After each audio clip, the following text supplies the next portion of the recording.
अरे देवा, माझं हृदय दुखतंय, मला खोकला येतोय. काय झालं? काय झालं मला? काय झालं? अरे अरे अरे, मी म्हणायचे ना तुम्हाला की नका पिऊ दारू, नका पिऊ सिगरेट, नका पिऊ तंबाखू. माझ्या तर काहीच ऐकलं नाही या पुढ्यानं. चल आता, चल डॉक्टर साहेबांकडे. उठ उठ, चला.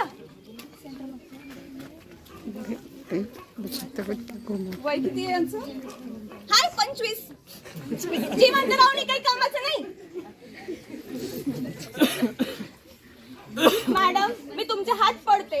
हा नुसतं दारू पिऊन पिऊन यानं अख्खं आयुष्य बर्बाद केलं स्वतःचं. खोकला पण खूपच आहे. वय जास्त असल्यामुळे व्यसनामुळे हे सर्व परिणाम घडत आहेत. अरे पण पाहतच नाही त्याला त्रास होत आहे.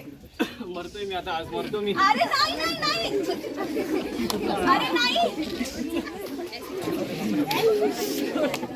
डॉक्टर साहेब पहा ना, काय झालं त्याला? तुम्ही यायला उशीर केला. आता काळाने आघात केलाय. नाही.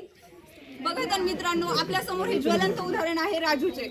एवढे दिवस व्यसन करून राजूला जास्त खोकला येत असल्यामुळे लिव्हर सिरोसिस या बिमारीने राजू पीडित होता आणि जास्त व्यसन केल्यामुळेच हे सर्व परिणाम झाले. तर मी सर्वांना एकच सांगू इच्छिते की व्यसनावर करू मात, नाहीतर होईल जीवनाचा घात.